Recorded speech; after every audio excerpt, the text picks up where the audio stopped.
Ta-da! Mai, what are you doing here? Did she make you come? It's not like that, Takashi. It was my idea. I asked her to come talk with you, but you sent her away. This woman almost got you killed. You expect me to cooperate with her? Surely if you need to talk to me, you can come yourself. My sister doesn't need to be involved. No. If I came alone, you'd just evade all my questions like you always do. Besides, there's something I need you to see. See what? What are you talking about? Every time that comes up, I get the creeps. Where did you get that? Put it away! So you do know what it is. I knew you were hiding something from me. That's not true. I wasn't hiding it. It's not something you ever needed to know about. Besides, why is she carrying it in the first place? Wait, don't change the subject. This isn't about Itō. Mai, I understand that you're upset with me, but we should talk about this another time. Furthermore, the mask has nothing to do with you. You're wrong. Back in April when Mai was held at knife point by another girl, it was this mask she was after. A mask your family is connected to. Looking for it? I suppose I've been a fool to think I could keep the truth of our family's past away from you. The past? Does this have to do with Mum and Dad?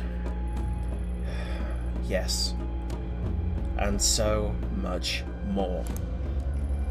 I first saw that mask when I was a child, before you were born. Truth is, it belonged to a cult called the... oh, come on, really? The Kamenkai, of which our parents were members. A cult?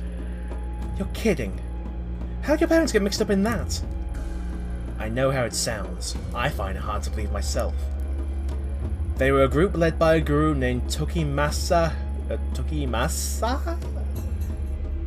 don't know, who promised a simpler life away from the hypocrisy and falseness of city life. Sounds familiar?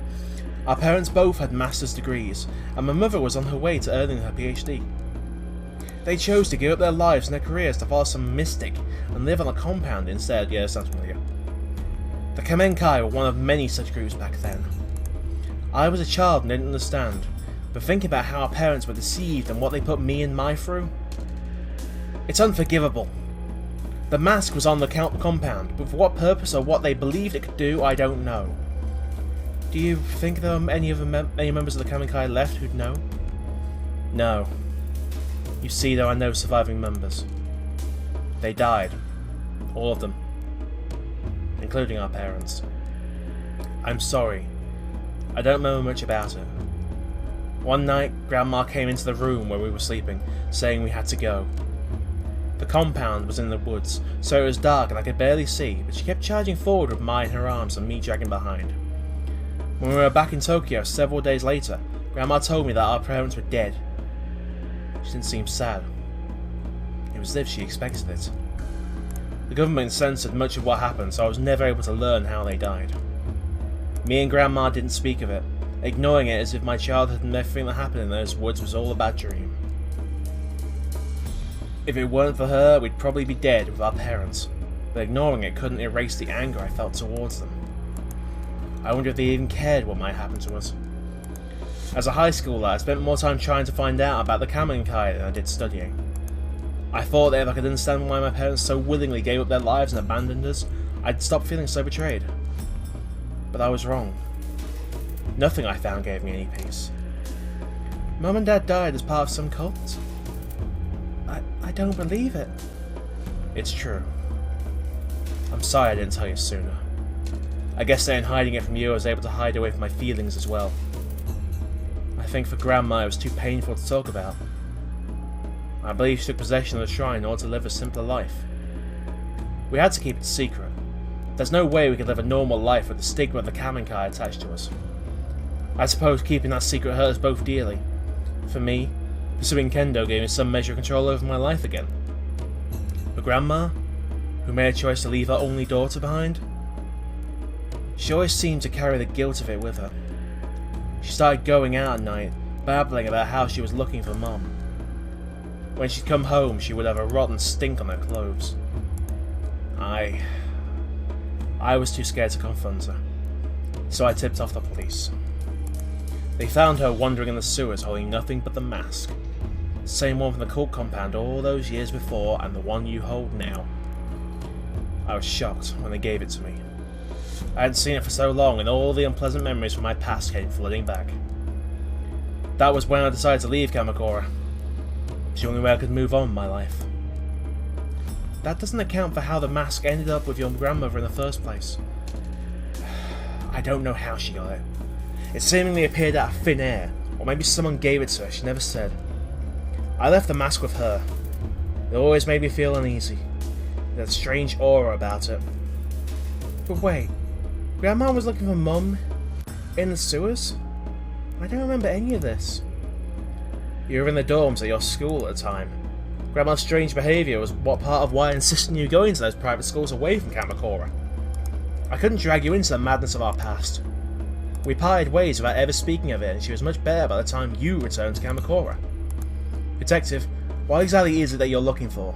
Surely our family's history isn't of use to you. I assume you've heard about what happened to my partner. This mask was there again when he died. It's more than an ornament. I need to know where it came from. If that's true, then I want to help.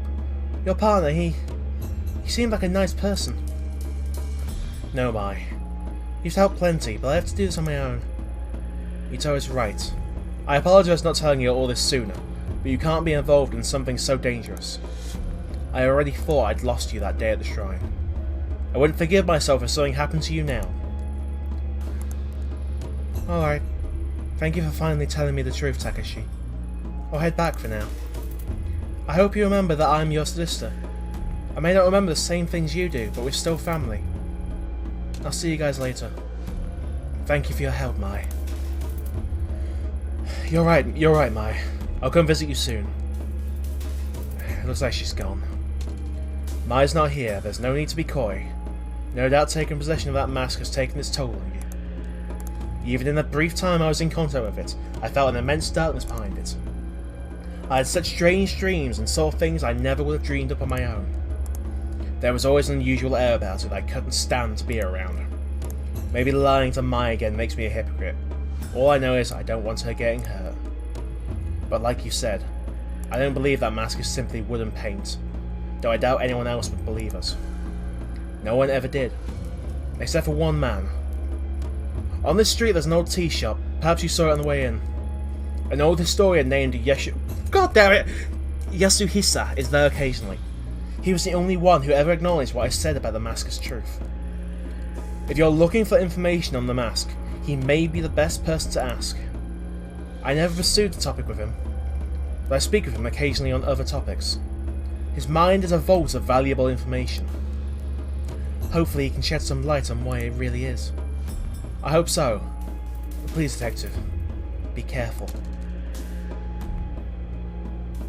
You know, I thought there would have been a chance to just say to him, hey, don't tell the police I was here, but you know, I'm guessing he gets the idea. The old tea shop. I should put it here.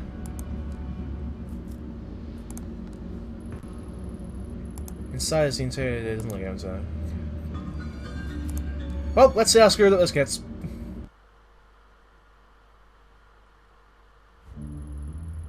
Oh, okay.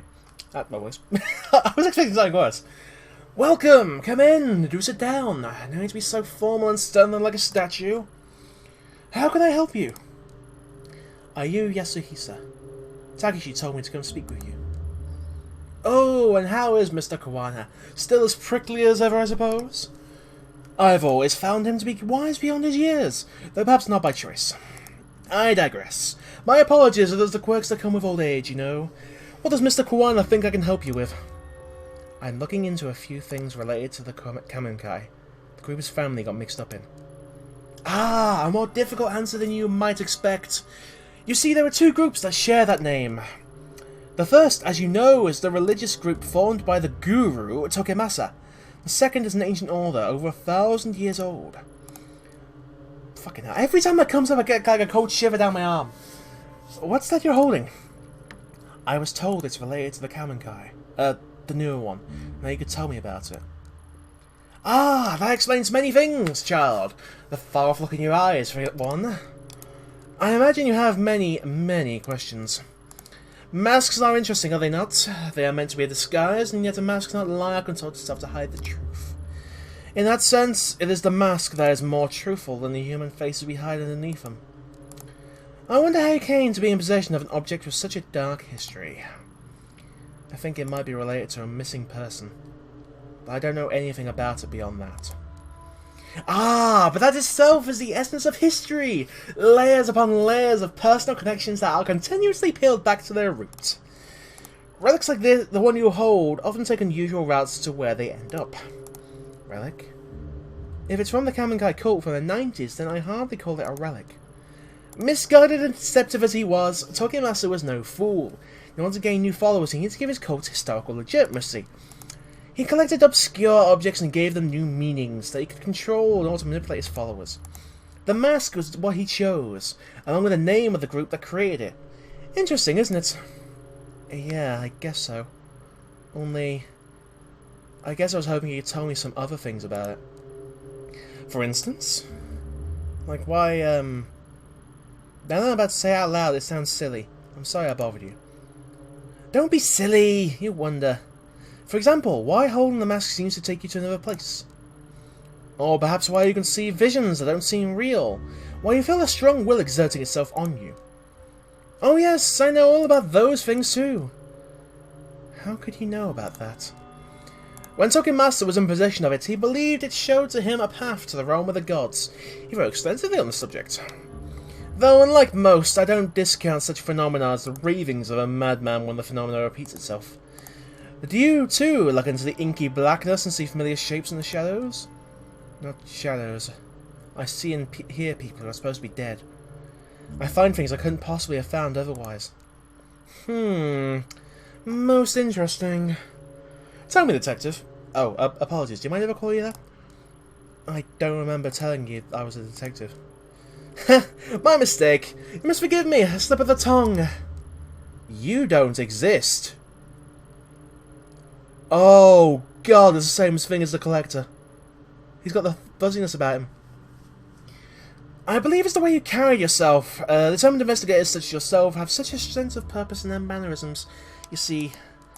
And you do seem rather determined to get to the bottom of whatever it is you're chasing. Tell me, does me telling you that your experience is not an illusion provide you any level of comfort? I'm not sure. I do feel something. Maybe hope? It's like I finally got a foothold on solid ground. Ah yes, a knowledge is a light in a dark place, is it not? And to think a relic of such import would end up with a detective. Do you mind if I ask you something? Which do you believe? Are our lives controlled by fate, pre-measured threads that determine our deeds, our wishes and our ends, and make them come into existence? Or conversely, is our thread subject to the chaos inherent in our universe instead? Does it change according to our deeds and that which happens to us, seemingly by accident? Do you believe it is fate or chance that decides which threads of life are cut short and which are followed? I believe... Okay, personally, I don't believe in fate, I believe in chance. Yes, of course. Maybe you feel life has been somewhat out of your control as of late. Control, huh? To be honest, I don't feel like I've had much of that since the mask came to me. You said that the mask was made by the old Kamenkai. Why? Confusing me can't be the purpose it was made for. Ah yes, a more complicated question than you might have wished for. Indeed, it should come as no surprise that the creation of such a mysterious object is equally enigmatic. Perhaps you could do me a favour. Don't worry, it's in relation to this very topic. An important book has gone missing from my shop. If you could retrieve it for me, I feel like it's shine a great deal of light on the subject. What kind of book? A book of the missing variety. I'm sorry, I jest. It concerns the Mask Bearer. Mask Bearer? Huh, that's me, right? Although you carry it, that does not make you its bearer. All will become clear when the book is returned to me. Sounds easy enough. Where can I start looking? Oh, you needn't go far. The man who has it is right outside this building. In fact, as I said, it's not much of an errand, but I, of course, cannot leave my shop. He's right outside? This won't take long. I'll be right back. Why can't you leave your shop? Are there any kittens? Kittens. I don't think this guy exists. Well, I think he exists. I just don't think he's normal, if that makes any sense. There's a weird fuzziness about him. The fuzziness was there with the mask. It's like, I think like it's a mask, it needs to be weird. Da-da-da. Tea shop. The old tea shop next door. Isn't that place closed down? Closed? That can't be right. What else do you know about it? Pure conjecture on this one. But I'm thinking it might be owned by the kendo instructor and lurgy down the street on account of him being the only one I ever see in there. You might not believe me, but I swear I saw him in there chatting away to himself. Possibly. He's a little nuts. Then again, there might be some super awesome kendo meditation technique. Oh man, why didn't I figure that before? Next time I ought to ask him some points instead of spying on him, huh? Word through the grapevine is that he's a regional champion or something, and has trained some of the best. Lots of cabs training for him too, so he must be good. Maybe he's not so crazy after all. Speaking of which, I have a bit of a crazy question for you. I know you said it was closed, but do you know anything about a book taken from there? Maybe recently. I was led to believe you would. Oh jeez. Go on. Like I said, the place has been empty for years, but you know, I spent a lot of time outside it and half the time doors wide open. So one day a few months back I decided to take a look around. Nothing suspicious, nothing, just curious is all. Curiosity killed the cat, right? Anyway, it was all dusty and old. There were all sorts of weird stuff laying around. So I might have taken a little souvenir. I mean, it wasn't super old or nothing, so I figured no one would miss it. Besides, it wasn't for me. It was for my kid brother. That guy can get deep in the dumps sometimes, so I try to be on standby for when that happens, you know. So I figured a little gift would cheer him up. And back then he was going through some particularly tough times. His bitch wife, pardon my language, miss, had left him and taken their kid daughter with her. Oh, I see where it's going. He still doesn't talk about it, like he's in denial or something. Whoops, got off track again. I was heading to visit him with the ill-gotten book when I got this phone call saying he was in hospital. He OD'd in expensive sake and sleeping pills. Thank God that idiot decided to do it at the bar he owns with the door unlocked. The customer came in and called an ambulance. If it wasn't for that, I'm not sure if he'd still be here. That's quite a story. Sounds to me like he wanted to be found. Yeah, I think so too. I think he was trying to ask for help in his own way. In any case, I took the book to him while I was in the hospital. Tried to show him that even when he was at his lowest, there was someone out there trying to do something nice for him, you know? I think it helped. For a minute, anyhow. As soon as doctors let him leave, he went right back to that toxic little bar. I know who this is. I hope he's okay. He's got issues, but he's my little brother. Don't worry about him.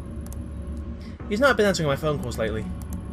Originally, my brother's ex-wife, sorry again, had the brilliant idea to put his skills to work in a cheap part of town.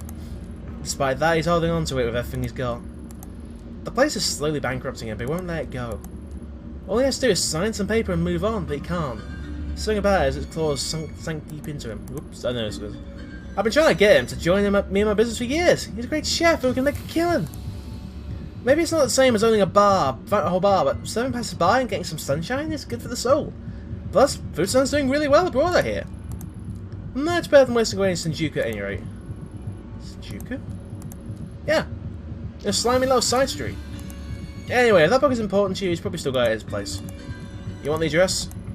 Wait, I knew you looked familiar. Your brother's Daiso, right?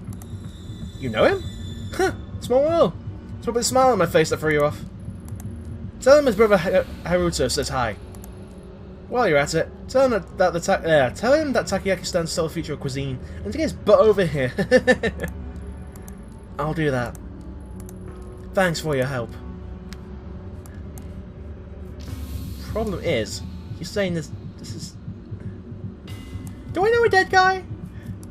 Like, seriously, do I know a dead guy? I'm scared now. Just... Oh, I'm gonna go down here.